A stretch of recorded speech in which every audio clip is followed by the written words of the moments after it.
কমছেই না আলু পেঁয়াজের দাম।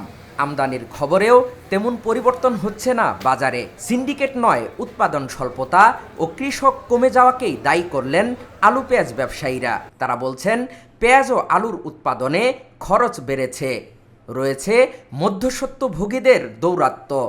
এলসির আর সমস্যা নাই। এলসি মনে করেন যে আপনার তো এক রাষ্ট্রের না, খালি ইন্ডিয়ান রান্না।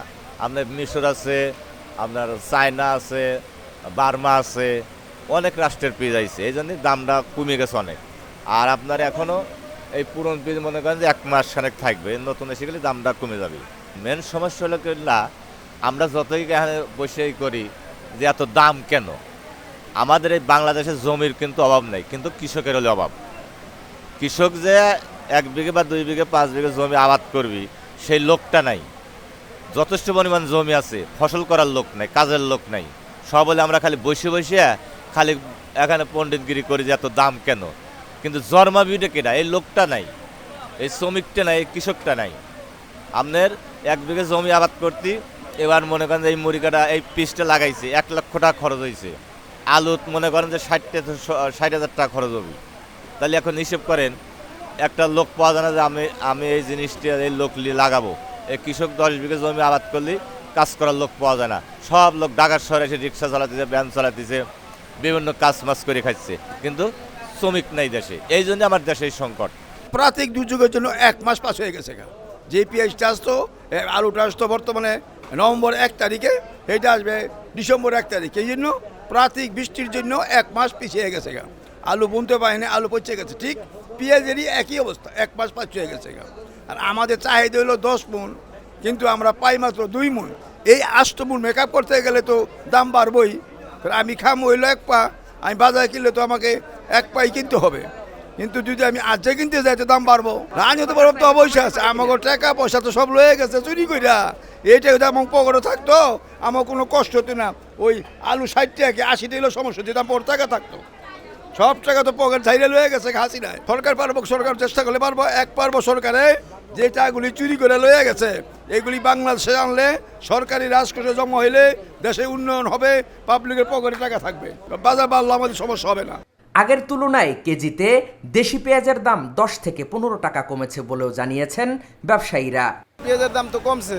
আগে তো যে দাম আছে কেজিতে 10 টাকা 15 টাকা কমে গেছে। এমনও পেঁয়াজ আছে 20 টাকা কমছে। এখন বর্তমানে বিভিন্ন রকমের পেঁয়াজ আছে, বিভিন্ন দাম। অরিজিনাল দেশিটা বেচতেছি 116, 114, আর ইন্ডিয়ানটা বেচতেছি পুরানটা হইলো 100 টাকা। দেশি পেঁয়াজ 100 টাকার নিচে আইব না মনে হয়। দেশি পেঁয়াজ শর্ট মাল কমে আছে না, লাস্ট টাইম এখন এর চেয়ে আর কমবো না দাম। মনে করেন যে নতুন পেঁয়াজ উঠে আইলে তারপরে কমবো। ভারত সহ যেসব দেশ থেকে আলু আমদানি হয়, সেসব দেশেও আলুর দাম বাড়তি বলে জানিয়েছেন আলু ব্যবসায়ীরা। ভারতের দাম বেশি। ভারতে সেই আলুটার দাম হলো 30 টাকা রুপি। 30 টাকা, ওখানে 30 টাকা রুপি কিনলে এটা বাংলা টাকারে আবার রুপি করা লাগে, তারপর ইন্ডিয়ান গাড়ি ভাড়া লাগে, তারপর কেজিকে 8 টাকা ট্যাক্স লাগে। তাতে এই দেশে 54-55 টাকা কেজি পড়ে। 54 টাকা 55 টাকা কেজি পড়ে আসলে ঢাকা পর্যন্ত আসে সেটা 60 টাকা কেজি পড়ে। এটা যদি 60 টাকা আর 50 টাকা বিক্রি হয়, তাহলে এটা খুচরা দোকানদারে নিয়ে আবার এটারে 70 টাকা 80 টাকা বেচা কিনা করে। কিন্তু মূলত দাম বেশির কারণ হলো খুচরা দোকানদারে। আজকাল রাতে ইন্ডিয়ান নতুন আলু বিক্রি হয়েছে 80 টাকা, 75 টাকা, 70 টাকা। এটা পাইকারি খুচরা না হয় 90 টাকা হইতে পারে, কিন্তু খুচরা দোকানদাররা বেচে 120 টাকা, 110 টাকা। কিন্তু সবচেয়ে বড় সিন্ডিকেট করে হলো খুচরা দোকানওয়ালারা। আলু সংকট, আলু কম। এরপরে বিছন হইল দেশে অভাব, বিছন নাই। বিছন না থাকার কারণে খাউতা আলুটা বিছন কিনে নিতে আছে, নেওয়ার কারণে আলুর একটু প্রভাব শর্ট পড়ছে। শর্ট পড়ার কারণে আলুর দাম বাড়ছে। আগামীতে সিজন আইলে নতুন আলু আমদানি হলে দাম কমবে। এখন তো পুরান আলু শর্ট, এই কারণে দাম বেশি। 120 টাকা কেজি তো বেচবো, পাইকারি তো 90 টাকা নতুন আলু, 80 টাকা 85 টাকা পাইকারি, তো খুচরা দোকানদার তো বেচবই। বর্তমান যে বিছন, বাংলাদেশের বিছন 50 কেজি বাক্স 30,000 টাকা বিয়ে আছে। এই কারণ হলো এইটা, 50 কেজি বাক্স যদি 30,000 টাকা বিঘা, কেজিটা কত পড়ে যেটা বিছন। তো সেই হিসেবে আমরা আলুটা তো দাম বাড়াই বেশি না, আমরা 63 টাকা বেচতেছি, এটা একটা বাড়তি না। আর রাজশাহী যেটা 67 টাকা পাইকারি রেট, তো খুচরা কত বেছে নিয়ে 100 বেছে না 150 বেছে এটা আমার জানা বিষয় না। আমরা যেটা রেট আছে এই ডিবিসি ফলন অনেক কমার কথা কেমন কমবো, ফলনই তো হয় না গিয়া। আপনার যারা গৃহস্থী করে খেতি করে হ্যাঁ জমিনে পড়ে আছে আপনার 2000 টাকা মন, আপনি কেমনে হস্তা বেচবেন? মেইন যারা বিছন লাগাইতে আছে যারা ব্যস্ত আছে হ্যাঁ ধরেন গিয়া, হ্যাঁ ধরলে সব কমে আইব। বিছন হইলো 12,000 টাকা, এই বিছন 30,000 টাকা, বাড়বো না কারণটা কি? এইবার আলু লাগাইলে 1 মন আলুর দাম 40 কেজি আলুর দাম খেতে পড়বো 2500 টাকা, 40 কেজি দাম 2500 টাকা জমিনে পড়বো। বাইরের আলু বাইরে ইন্ডিয়ার আলু আইতেছে, ইন্ডিয়ার আলু ইন্ডিয়া 850 টাকা বিঘাইতেছে, ডায়মন্ডা মনি 850 বিঘাইতেছে, কেমনে দাম কমবো? খুচরা বাজারের চেয়ে কাউরান বাজারে একটু সাশ্রয়ের জন্য অনেকে আসেন বলেও জানান ক্রেতারা। পাশে আশেপাশে আছে তারা চায় 130-40 এরকমের।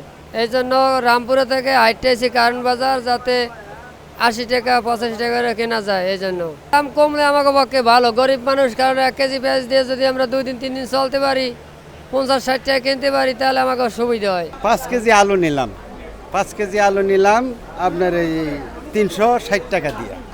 আমার বাসার কাছে 80 টাকা কেজি, ওখানে লাগে আমার 400 টাকা, তাই আমার 40 টাকা বাঁচলো। এই আমি এখানে কষ্ট করে আসাতে আমার এইটুকু লাভ হয়েছে। কৃষক পর্যায়ে উৎপাদন খরচ কমাতে পারলে এবং আমদানি বাড়াতে পারলে আলু পেঁয়াজের দাম কমবে বলেও মনে করেন সংশ্লিষ্ট ব্যবসায়ীরা। হাকিম মাহি, ঢাকা জার্নাল।